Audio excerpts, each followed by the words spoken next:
Good morning everyone. स्वागत है आप सभी का फिर से एक बार भारत एग्जाम सॉल्यूशन पर। दोस्तों, आज हम लोग चर्चा करने वाले हैं भारतीय राष्ट्रीय आंदोलन और झारखंड से संबंधित। यह वीडियो का दूसरा पार्ट होगा। इससे पहले हम लोगों ने पार्ट 1 में बहुत कुछ सीखने को मिला। उसी प्रकार आज वाले क्लास में कुछ नया सीखने का प्रयास करते हैं। तो बने रहिए आप इसी वीडियो के अंत तक और देखते हैं क्या कुछ नया सीख पाते हैं। तो आज का सबसे पहला टॉपिक है झारखंड में वहाबी आंदोलन। तो मैं इसके बारे में सबसे पहले बता देता हूं कि वहाबी आंदोलन है क्या। तो आइए जानते हैं इसके बारे में। वहाबी आंदोलन 1828 से लेकर के 1888 तक चलता है। इस आंदोलन का मुख्य केंद्र बिहार का पटना शहर था।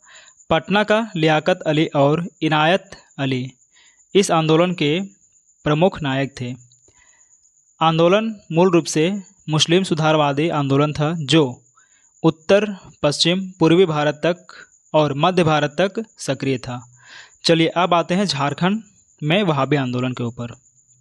यह आंदोलन कब से कब तक चला था? तो 1828 से लेकर के 1888 ईस्वी तक यह आंदोलन का पीरियड रहा था। तो चलते हैं झारखंड की ओर। और झारखंड में कब कब वहाबी आंदोलन का सक्रिय कहाँ कहाँ रहा है और किस राज्य में सबसे पहले आया। शाह मोहम्मद हुसैन ने झारखंड में वहाबी आंदोलन का प्रसार किया। झारखंड के राजमहल में वहाबी आंदोलन की शाखा खोली गई थी। संथाल परगना क्षेत्र में पीर हुसैन ने वहाबी आंदोलन का प्रचार प्रसार किया। पाकुड़ क्षेत्र के इब्राहिम मंडल को वहाबी आंदोलन के दौरान आजीवन कारावास की सजा दी गई। ये रहा था कुछ झारखंड से संबंधित वहाबी आंदोलन के बारे में। अब नेक्स्ट है झारखंड में उग्र राष्ट्रीयता का प्रसार।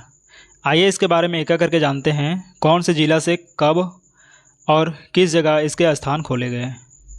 तो सबसे पहला जिला है देवघर। उग्र राष्ट्रवाद के दौर में झारखंड में क्रांतिकारी गतिविधियों का प्रमुख केंद्र देवघर था। देवघर में एक सिलेरबाड़ी नामक जगह का नाम है। मकान में 1908 के अलीपुर बम कांड से जुड़े कई बंगाली क्रांतिकारी छुपकर रहते थे तथा इस मकान का प्रयोग बम बनाने एवं प्रशिक्षण हेतु किया जाता था। 1915 में देवघर के सिलेरबाड़ी नामक मकान में बम बनाने की सामग्री प्राप्त की गई थी। क्रांतिकारियों गतिविधियों के प्रसार हेतु वारिंद्र कुमार घोष द्वारा देवघर में स्वर्ण संघ गोल्डन लीग नामक संस्था का गठन किया गया था। गोल्डन लीग जिसे स्वर्ण संघ कहा गया। झारखंड के देवघर में स्थित मित्रा उच्च विद्यालय के प्राचार्य कुमार बख्शी द्वारा युवकों को क्रांतिकारी प्रशिक्षण प्रदान किया जाता था। नेक्स्ट पॉइंट है वर्ष 1927 ईस्वी में देवघर षड्यंत्र केस में वीरेंद्र नाथ भट्टाचार्य के घर छापा मारकर हथियार तथा क्रांतिकारी साहित्य बरामद किया गया था। देवघर षड्यंत्र केस में वीरेंद्र नाथ भट्टाचार्य, सुरेंद्र नाथ भट्टाचार्य तथा तेजेश चंद्र घोष सहित कुल 20 व्यक्तियों की गिरफ्तारी की गई। कौन कौन थे? तो वीरेंद्र नाथ भट्टाचार्य, सुरेंद्र नाथ भट्टाचार्य तथा तेजेश चंद्र घोष सहित कुल 20 व्यक्तियों को गिरफ्तारी की गई थी। झारखंड के दुमका निवासी क्रांतिकारी प्रभुदयाल हिम्मत सिंह एवं वैद्यनाथ विश्वास को रोड्डा आर्म्स केस में अभियुक्ति बनाया गया था। यह कलकत्ता के रोड्डा एंड कंपनी नामक बंदूक निर्माण कंपनी की दुकान से माउजर पिस्तौल की चोरी से संबंधित मामला था। अगला जिला है रांची जिला। रांची में क्रांतिकारियों का नेतृत्व गणेश चंद्र घोष ने किया था। 1857 का जब विद्रोह हुआ था उस समय रांची से गणेश चंद्र घोष के द्वारा क्रांतिकारियों का नेतृत्व किया गया था। बंगाल से लगातार क्रांतिकारियों का रांची आगमन होता रहता था। हावड़ा के बेलूर मठ के सचिंद्र कुमार सेन इस दौरान डोरंडा आकर अपने पिता के पास ठहरे थे। नवंबर 1913 में हेमंत कुमार बोस अंग्रेजों के संदिग्ध रांची आकर पीएन बोस के घर रुके थे। अब है हजारीबाग। देखते हैं हजारीबाग में 1857 का क्या क्या हलचल रहा है। इसके बारे में हम लोग जानने की कोशिश करते हैं। निर्मल बनर्जी ने 1913 ईस्वी में हजारीबाग जिले के गिरिडीह नगर में एक खंबे पर आवर स्वाधीनता भारत शीर्षक के पर्चे चिपकाए थे। आवर स्वाधीनता शीर्षक पर्चे चिपकाए थे। ये पर्चे 24 परगना के क्रिस्टो राय बंगाल से लेकर आए थे। गिरिडीह के मनोरंजन गुहा उपनाम था ठाकुरदा तथा दुमका के हेमेंद्रनाथ घोष द्वारा क्रांतिकारियों को आर्थिक सहायता उपलब्ध कराया जाता था।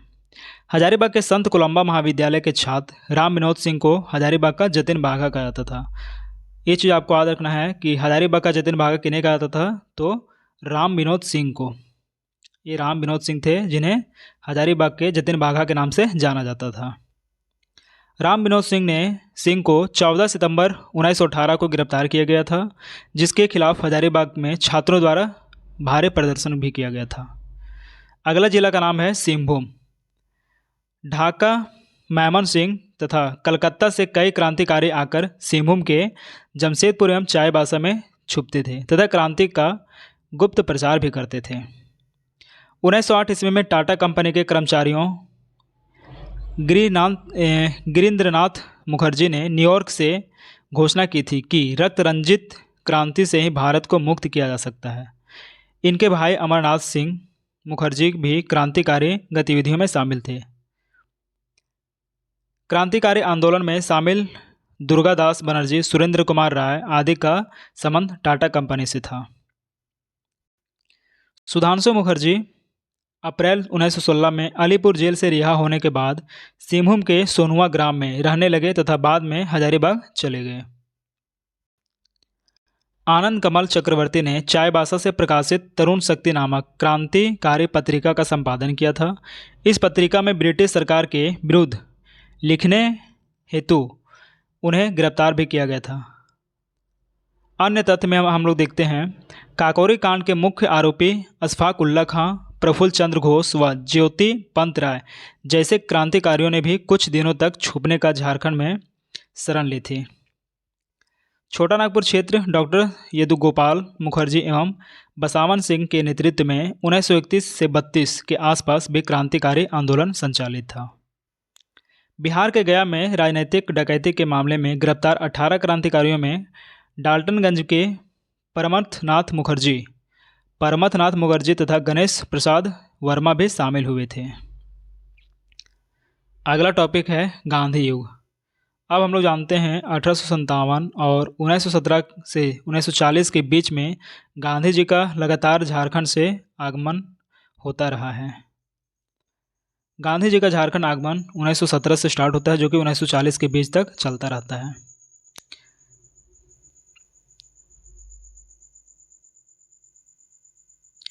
महात्मा गांधी 1917 से लेकर के 1940 के बीच विभिन्न कारणों से कई बार झारखंड की यात्रा पर आए। इनमें से गांधी जी की झारखंड की प्रथम 4 यात्राओं का संबंध चंपारण आंदोलन से है। गांधी जी पहली बार 3 जून 1917 को झारखंड आए। 3 जून 1917 को झारखंड पहली बार गांधी जी का आगमन हुआ। गांधी जी अंतिम बार रामगढ़ के कांग्रेस अधिवेशन के सिलसिले में झारखंड आए थे।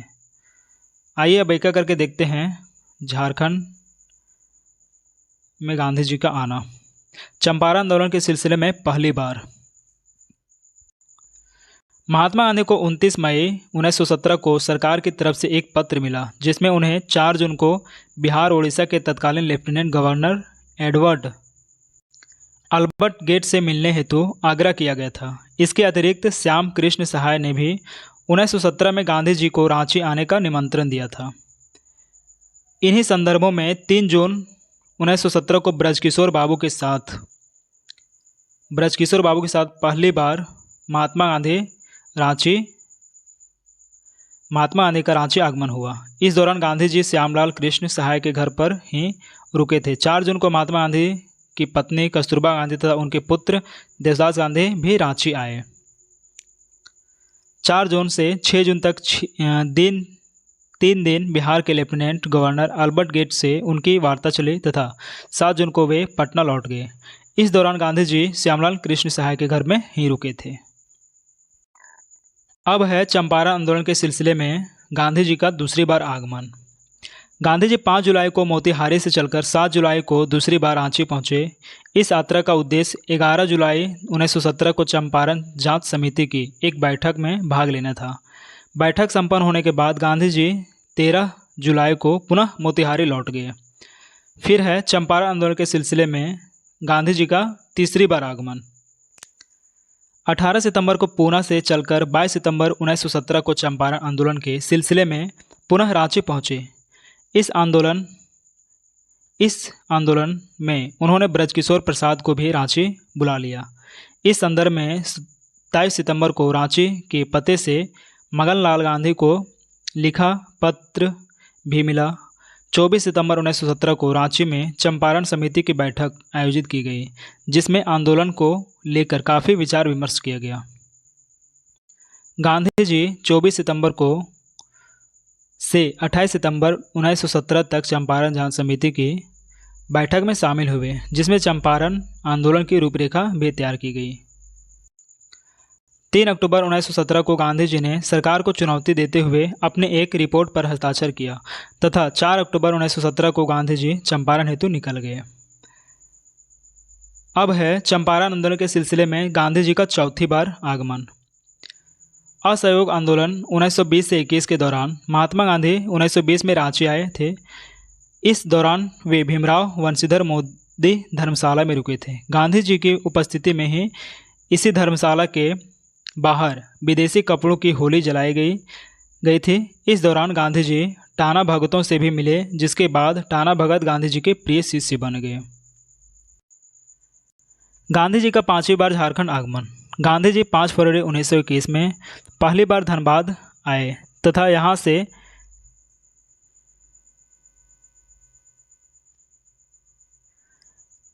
झरिया गए। गांधी जी इस दौरान का उद्देश्य राष्ट्रीय विद्यालय हेतु कोष एकत्रित करना था। झरिया में कार्यक्रम समाप्त होने के बाद गांधी जी वापस पटना फिर से लौट गए। अब है गांधी जी का 6ठी बार झारखंड आगमन। 8 अगस्त 1925 गांधी जी C.F. एंड्रूज के आग्रह पर गांधी जी पहली बार जमशेदपुर आए। गांधी जी की इस यात्रा का उद्देश्य टाटा प्रबंधन एवं मजदूर यूनियन के बीच 1921 में चल रहे हड़ताल के कारण उत्पन्न तनाव के मामले में समझौता करना था।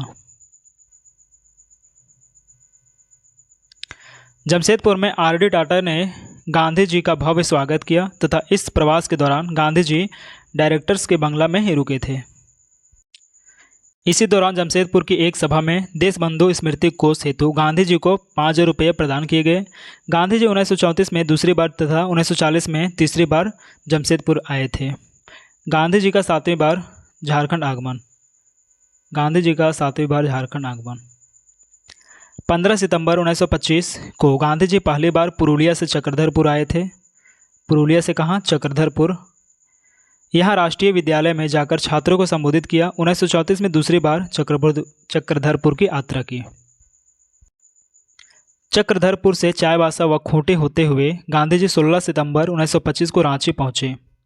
16 सितंबर 1925 को कहाँ पहुँचे? रांची पहुँचे। रांची जाने के क्रम में गांधी जी चाईबासा में ही आदिवासियों से तथा खूंटी में मुंडाओं से बातचीत की। गांधी जी ने रांची में 17 सितंबर 1925 को संत पॉल स्कूल में एक सभा को संबोधित किया। इस सभा में गांधी जी को देशबंधु स्मारक कोष हेतु 1,000 रुपये की थैली भेंट की मिली। इस सभा के बाद गांधी जी योगदान सत्संग ब्रह्मचर्य विद्यालय भी गए।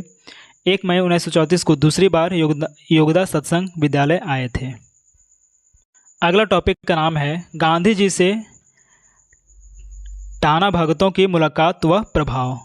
आने के गांधी जी से मिलने के बाद टाना भगतों में क्या क्या चेंजिंग हुआ उसके बारे में हम लोग जानते हैं। 1925 के रांची दौरे गांधी जी से मिलने बड़ी संख्या में झारखंड के विभिन्न क्षेत्रों से टाना भगत रांची आए। गांधी जी के विचारों से ही प्रभावित होकर टाना भगतों ने अहिंसा का व्रत लेकर आज़ादी के आंदोलन में भागीदारी की थी। टाना भगतों ने अंग्रेज़ों को ज़मीन का लगान देना बंद कर दिया था, जिसके बाद इनकी ज़मीनें नीलाम कर दी गई। टाना भगत गांधी जी टोपी पहनते थे। टाना भगत जो थे गांधी जी टोपी पहनते थे तथा हाथ में घंटा लेकर आज़ादी का प्रचार करते थे। टाना भगतों ने कांग्रेस कई अधिवेशन रामगढ़ सहित में भाग लिया था। नमक आंदोलन के दौरान नमक नहीं बना पाने के कारण इन्होंने नमक खाना ही छोड़ दिया था। किसने? तो टाना भगतों ने। 1928 ईस्वी में कोलकाता में आयोजित कांग्रेस अधिवेशन में टाना भगत एक सप्ताह की पैदल यात्रा करके कोलकाता पहुंचे थे। कारण यह था कि अंग्रेजों ने इनके कोलकाता जाने पर पाबंदी लगा दी थी, लेकिन यहाँ डेलीगेट व्यवस्था के कारण गांधी जी से मिलने में असफल हो गए। इसके बाद एक उपाय निकाला और ज़ोर ज़ोर से गांधी जी की जय जय, भारत माता की जय, वंदे मातरम जैसे नारे लगाने लगे। इन्हों विश्वास था कि गांधी जी इनकी आवाज़ सुनकर इनसे ज़रूर मिलेंगे। कुछ लोगों द्वारा इस प्रकार नारे लगाने की सूचना गांधी जी को दे दी गई, जिसके बाद गांधी जी ने इनके निःशुल्क पास भेजकर टाना भगतों को अधिवेशन में शामिल कराया। रांची के बाद गांधी जी रामगढ़ होते हुए 18 सितंबर 1925 को हजारीबाग पहुँचे। 18 सितंबर 1925 को हजारीबाग पहुँचे तथा यहाँ करजन वर्तमान नाम वीर कुंवर सिंह स्टेडियम में एक सभा को संबोधित किया। सभा में गांधी जी को 1300 रुपये की एक थैली भेंट की गई। 19 सितंबर 1925 को गांधी जी ने हजारीबाग के सत कोलंबा महाविद्यालय में छात्रों को संबोधित किया। हजारीबाग में कार्यक्रम की समाप्ति के बाद गांधी जी ट्रेन से पटना के लिए रवाना हो गए।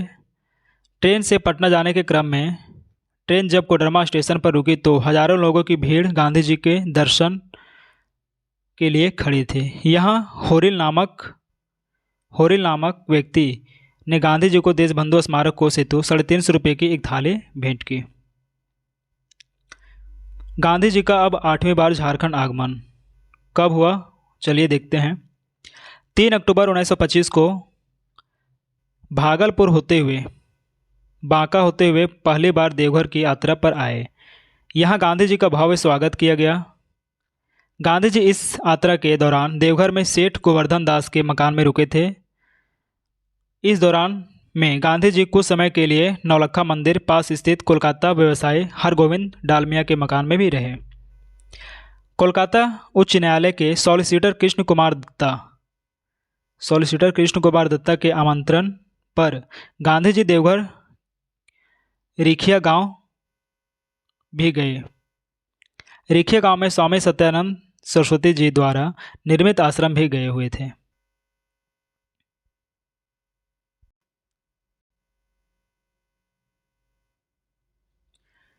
7 अक्टूबर 1925 को देवघर से खड़गडेहा जाते समय गांधी जी गिरिडीह भी पहुंचे थे। यहाँ गांधी जी ने एक सार्वजनिक सभा तथा महिलाओं की एक सभा को संबोधित किया।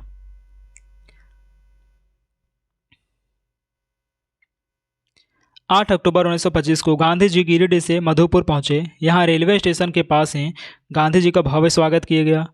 मधुपुर में गांधी जी चपा कोठी में रहते थे। यहाँ गांधी जी ने मधुपुर नगरपालिका के नए भवन का उद्घाटन भी किया। पुराने भवन का उद्घाटन 1909 में हुआ था। इस भवन के दरवाजे पर चांदी का ताला लगा था, जिसे गांधी जी ने चांदी की चाबी से खोला था।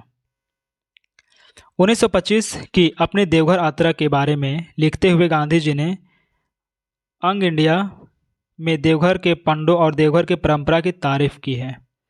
गांधी जी के अनुसार अन्य मंदिरों के विपरीत यहाँ छुआछूत नहीं माना जाता है तथा मंदिर सबके लिए खुले हैं। अब है गांधी जी की 9वीं बार झारखंड आगमन। 11 जनवरी 1927 को गांधी जी ने डाल्टनगंज मेदिनीनगर की यात्रा की। वे डॉक्टर राजेंद्र प्रसाद के साथ काशी से रेलगाड़ी द्वारा यहाँ आए थे। यहाँ शिवाजी मैदान में एक विशाल जनसभा का आयोजन किया गया। इस सभा के बाद गांधी जी मारवाड़ी सार्वजनिक पुस्तकालय भी गए। यहाँ के लोगों ने गांधी जी को 525 रुपये एकत्र करके दिया। डाल्टनगंज के दौरे के बाद गांधी जी धनबाद झरिया के लिए रवाना हो गए। डाल्टनगंज की सभा बाद गांधी जी 12 जनवरी 1927 को दूसरी बार धनबाद पहुंचे। यहां पहुंचकर उन्होंने खादी की दुकानों पर जाकर खादी की बिक्री का जायजा लिया। 12 जनवरी 1927 को ही शाम में झरिया में आयोजित एक सभा को संबोधित करते हुए गांधी जी ने खादी की कम बिक्री पर निराशा जाहिर की। 13 जनवरी 1927 को गांधी जी कतरास आ गए। यहाँ एक विशाल पंडाल में गांधी जी की सभा का आयोजन किया गया। इसके अलावा गांधी जी ने यहाँ महिलाओं की एक सभा को भी संबोधित किया।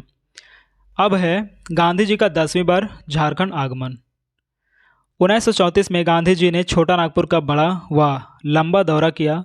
26 अप्रैल 1934 को गांधी जी दूसरी बार देवघर आए।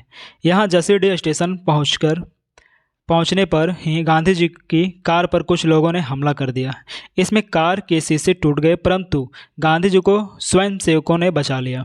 गांधी जी पर इस हमले की पूरे देश में कड़ी निंदा की गई। 28 अप्रैल 1934 को गांधी जी ने गोमिया के करमाटाड़ गांव के गोबीटाड़ मैदान में एक सभा की। इस कार्यक्रम में बड़ी संख्या में संथाल आदिवासी गांधी जी को सुनने आए थे। इस सभा के आयोजन में होपन मांझी का प्रमुख योगदान था। सभा के बाद गांधी जी होपन मांझी के घर भी गए। होपन मांझी को 23 अगस्त 1930 को 2000 रुपये जुर्माना नहीं चुकाने के बाद हजारीबाग जेल में 1 वर्ष कारावास की सजा दी गई थी, परंतु हजारीबाग के उपायुक्त की अनुशंसा पर उसे सजा से पूर्व ही रिहा कर दिया गया। किन्हें? तो होपन मांझी को। गोमिया की सभा के बाद गांधी जी ने 28 अप्रैल 1934 को ही बेरमो में एक सभा एवं महिलाओं की एक बैठक को भी संबोधित किया। यहाँ से गांधी जी कतरासगढ़ होते हुए झरिया चले गए। यहाँ गांधी जी ने एक सभा को संबोधित किया तथा हरिजन कल्याण कोष हेतु लोगों से सहयोग मांगा। रात्रि में गांधी जी ने झरिया में ही विश्राम किया।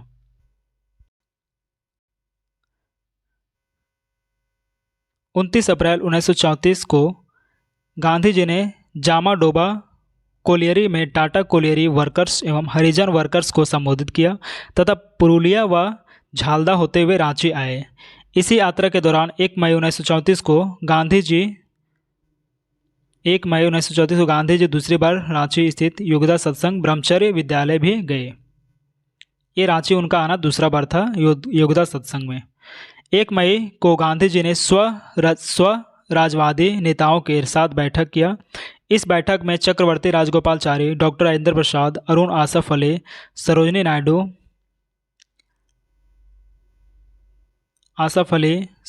नायडू, भोला भाई देसाई, जमनालाल बजाज आदि ने भाग लिया। 3 मई 1934 को गांधी जी ने रांची में हरिजन छात्र संघ को संबोधित किया। 4 मई 1934 को गांधी जी रांची से कार द्वारा चक्रधरपुर होते हुए जमशेदपुर के लिए रवाना हो गए। उद्देश्य क्या था? तो हरिजन आंदोलन। लेकिन इस यात्रा के दौरान चक्रधरपुर के पास गांधी जी की कार दुर्घटनाग्रस्त हो गई, जिसमें वे बाल बाल बच गए। इस दुर्घटना के बावजूद गांधी जी ने 4 मई 1934 को चक्रधरपुर जाकर रेलवे कर्मचारियों की एक सभा एवं महिलाओं की एक सभा को संबोधित किया। इस दुर्घटना के बावजूद गांधी जी ने 4 मई 1934 को चक्रधरपुर जाकर रेलवे कर्मचारियों की एक सभा एवं महिलाओं की एक सभा को संबोधित किया। अब है गांधी जी का 11वीं बार झारखंड आगमन। गांधी जी 1940 ईस्वी में कांग्रेस के रामगढ़ अधिवेशन में भाग लेने हेतु झारखंड आए। वे 12 मार्च 1940 को सेवाग्राम से चलकर 14 मार्च को रामगढ़ पहुंचे। 14 मार्च को रामगढ़ में उन्होंने खादी प्रदर्शनी का उद्घाटन भी किया। रामगढ़ अधिवेशन के बीच में ही 19 मार्च को गांधी जी कार द्वारा रांची आए तथा यहाँ ठक्कर भवन और हरिजनों आदिवासियों के लिए एक औद्योगिक गृह का उद्घाटन भी किया। गांधी जी इस दौरान रांची के निवारनपुर में अस्वस्थ निवारण बाबू से मिलने गए। यहाँ गांधी जी ने एक जनसभा को भी संबोधित किया। शाम में पुनः गांधी जी रामगढ़ लौट गए। रामगढ़ अधिवेशन की समाप्ति पर गांधी जी 21 मार्च 1940 को जमशेदपुर चले गए। इस दौरान जमशेदपुर में वे जहांगीर मोदी के घर पर रुके थे। जमशेदपुर से गांधी जी वर्धा के लिए रवाना हो गए। यह उनकी अंतिम झारखंड यात्रा थी। 21 मार्च 1940 को जमशेदपुर चले गए, ठीक है, और महात्मा गांधी का यह उनकी अंतिम झारखंड यात्रा थी। दोस्तों, आज का क्लास यहीं समाप्त होता है। उम्मीद है यह वीडियो आप लोगों को काफ़ी पसंद आया होगा। यदि आप इस चैनल पर नए हैं और वीडियो को पहली बार देख रहे हैं तो वीडियो को लाइक कर दें, चैनल को सब्सक्राइब कर दें और अपने दोस्तों के साथ यह वीडियो को शेयर कर दें। मिलते हैं नेक्स्ट वीडियो में, तब तक के लिए धन्यवाद। जय हिंद।